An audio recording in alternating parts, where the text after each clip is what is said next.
Kakra, Ohemaa Fetal Home Kakra, because in fact, Nyame, Wayebi, Wanamne so, Ayebi Amaone and Kofone and 4 Bebria, Mekasemi Ankasa Minim. Ebane say, and I'll share Ohemaa Fetal. I will take you back, Kakra. Okay. Yeah. To time and I make us a more bubano. A little story, me wrapping it up. Okay. Sister be ani need to fear. Me boni dinner so chemi when me friend mama. Okay. Or worry papa na papa no baba no nibi. Okay. Na you can't societal stigmatization. Na wako worry. Na be man wo ba. Na wo ba no wuni ba. Na ye take compound house.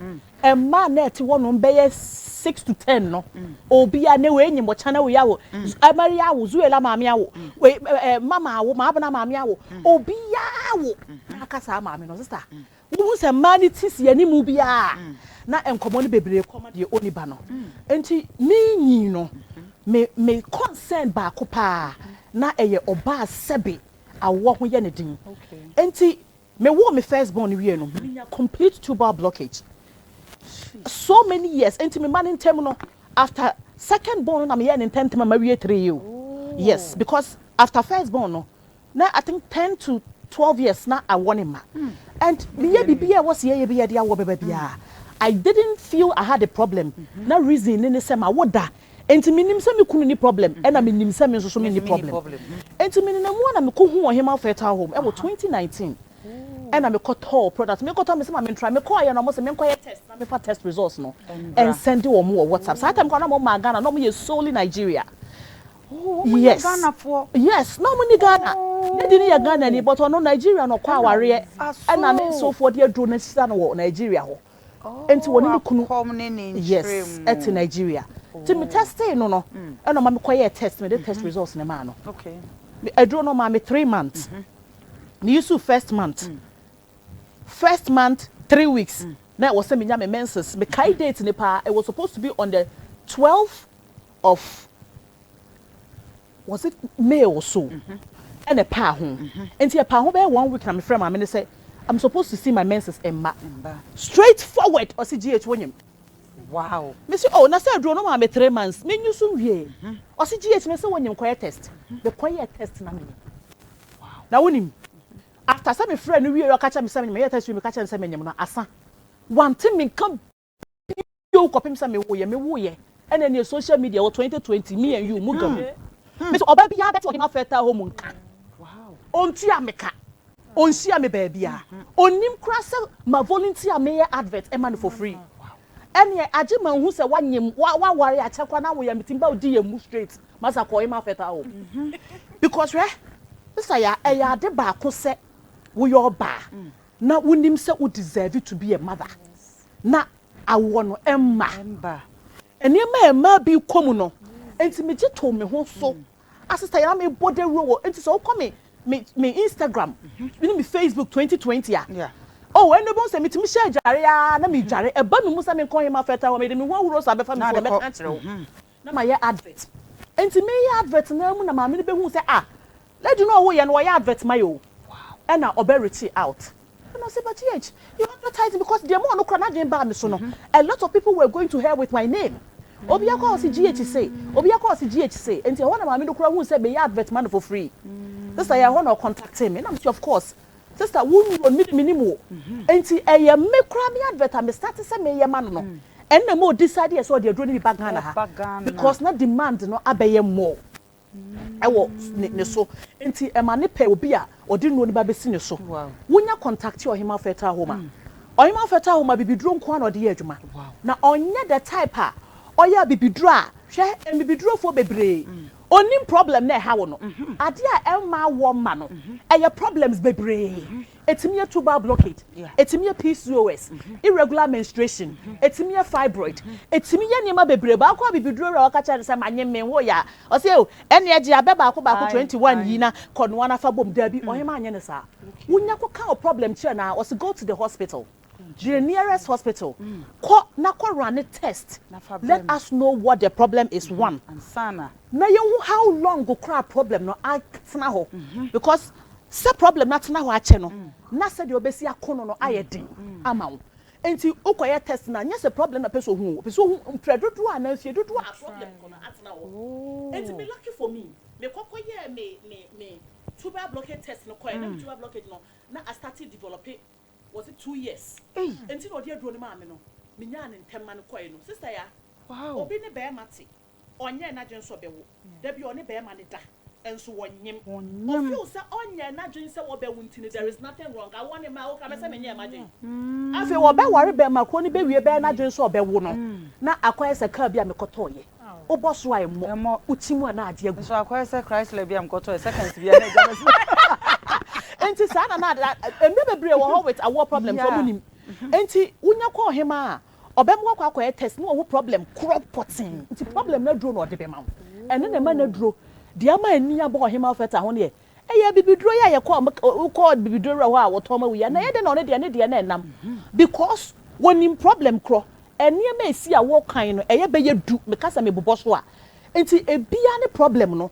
enti wakwa test dia brand na ne gynecologist ahwe test no pa cho ya de be send in WhatsApp what they send in WhatsApp the gynecologist be go through the test results no ma hwe no ma hu say problem no say okay amu de adro ne kan wa sister eno ano no oh some ne wo ka say nyame ya adoma Tuesday adro ne Tuesday enkrofo be 5 a oma wo wa akra ha they say so de wo wa no wa me ya be cha wade o ma me no ona ni sika no san de cheche wo ya no wa ma ya ne pampers ene na no mo de nche ya be tia sorry na ye de o mate adro ne friend say yankasa yankasa feta home product no obia product bia na de eye enti se wokọ na kan problem chere na se eye tuber blockage mo tuber blockage pack PCOS or the nadro be ma irregular menstruation or the be ma wokọ Ohemaa fet Ohemaa na da nipa se wokọ na se problem na fibroid kra obi wakọ akotwa scan na hwe fibroid ne kese se fibroid no ebro 6 centimeters obeka se kan ko operation that is how real that woman is.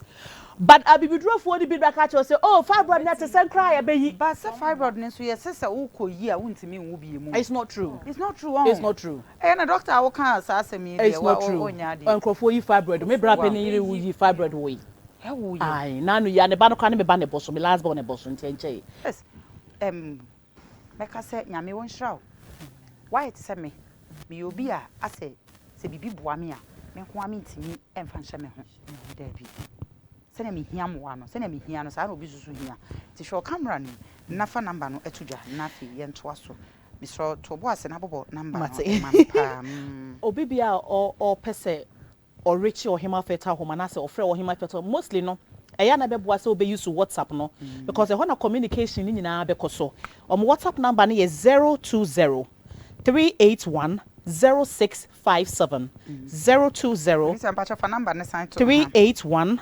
0657 o WhatsApp yo mo a go straight to the point ka problem cry wo ho no eya no be cry ni onim problem no ebia no be feel say problem ni ye problem asumasi na nso no be kwa akoye test no na e bibi foforo enti say ukoye tester uka problem ni cheno be ka say koye test o ye test the results ne send na ene ehu the actual issue Ohemaa say ono wo ya bibidro de na nso one heba hospital for mo ya brofudo no no ni problem because ono mo na aka bo mu ye adwuma because ho na be kwa akoye wo test wo hospital what the scientific method be kwa akoye test na afi wo ba bagia bibidro ama na siesia wo de enuma siesia wo ba yonom ama de awo ana bebebre no aye easy e de ama wo Ohemaa me pacho eni de kwan so me pe mema mienu e no baba ko bam miensa na che se akoye 4 ai way two me pacho number no ne da o screen no enimo no Ohemaa feta home ne number no ne da o screen enimo no bo modin ya na fa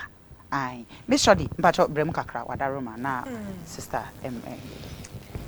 yenchi ahwefo a ehwe me bibiara obi ahwe na utie eye Mr. Penny nsɛm a wɔkan a mani agye paa ɔde fapem bi si n'ani so onim baabi a na wɔkɔ ɛnɛ yɛhwɛ mmaiwa ne mmerante wɔ asi so a ohun ne sɛ me maame ni hɔ me papa ni hɔ nti wɔno a bɔ bra sɛbe ɛmfata nanso wɔn ɔno a vision ne si n'ani so menim sɛ ɔde obi botai bi si n'ani so sɛ me maame ni hɔ deɛ me papa ni hɔ deɛ yɛn nyina saa da ɛbɛka no sɛ o twa bills ni ade aka kyɛ sɛ edin kwa de sɛ what TikTok 24 hours na ne niema no so afa ebi kwa de ebi na sha bill ni bu niema na shemi GMPP bill no ebi ni ebi ni we GMPP me pa cho me ye audio ma o de me de ne bre me pa cho on ya me di wachi because oniema no ye nrabafo niema enye sa togo ne hwa grade 1 ne grade 0 for die bi ai ogina TikTok ade ma mani gine ho 24 seconds hours omre chese omre ena obosika onim life bo oye premier ni si e chiro ni fi ya wo ho sister ade ye nto aso na ye bere no wo ho enti no kware oyo obi a me admire ni too far but onim because ni suni ne ban oyo ba kokudru so ye kama ya santo suna ebi woni mu because wonim bebia no pese wondu and na ye mfanya futu mamai wa ye hye emrante wa ye hye red and just kakra and a minus mema na maso agu omo because I was just say eno na be mana ye yie and star story we tie na fa bibi free me ma fa bebre free yes because unim bebia wo kwa eniema bi wo fa no wotwitwa so me na me ka ma asem wonya asem obi eni ho ti hwe wachi ade bi ye ne hwe wachi so wonya asem a obi wo ho obetimi age wo de a ene na ese wala nti de ebeka ne tie ma metwa ne tie mu me nkasa bebre ni nyina ne se ye nhwe ya na mo ntu mu yie hwe nipa a wone ne nam nipa na wone ne nam ne se emwa wa kate na hunkua nam na ko wanim fe Awurade mpa ye na emom di abrabo no ansa na obedika no wugi nyame firi mu a enye yie ene no mo ya wadwene se bono ena kuapem mo be keka mabom wa ha me ka kire mo se mo ya me so meyi fante ene asante agu ho ese me nka na wo no okay miss Shodi nyame onsha pa mema wo de wo number atuja says eti ye ba be kwe ye bre no aso o final words I would ma chef me final words I think say bibia boto camera masema me kan ye mo hwe bibia ni hono mu a odisi wani so se o ya ontumi nye da bia me na nasema o ka kire me ne se wo fa bro okotwa wodua ho na so opese ototo a ana wo we a age wo de tuja so na wo dan dan ja na ehyew na wo yi wo nsa ansa na be ye aduane a wo pe enti wo abrabo na wo pese wo pe no emma on the silver platter you go through some pain na aba it is how pain will go through. Stay focused. You will definitely get there. Nyame unsha says sign show camera nim na fa Ohemaa feta ho. Producer me pacho mo fa number no ento so bi emma me na de ohia no wonti. Ohemaa feta home number no. Say awo no ware na awo ne ma ye cause problems ni ade. Obi kro ho no mo a wone obaby twempena wo pese awo bansa. Anti pacho show camera nim na o number no. Me pacho number ne sambo. Me pacho Ohemaa feta WhatsApp number ni bio. 020 381 0657 020 381 0657. So wunyanya sa number we nko ade you are just a message away from so be mama. Nyame onsha passes nyame sha say to nsafro. But nyame adwan patro be san experience ni de mo ho. Nti be san to nsafro nyame sha. Say I think that ye ni share the second one. Lady be no so no baba ho. I do believe say as Shodi Ohemaa feta home. Say ya no nkua minim say madam Ibey obeka bi. No so wo power for 15 good years. Could you believe say also wawo? Ntia na mzi we de mebo Shodi mesra wo. Pam wo no ankasa beba. Oh sir. Yes. Ohemaa feta. Into aka na o say uba na nkua de. Onim say meka ho asem. Wow. Wow. Nyame wonhira mo wate. Nyame wonhira.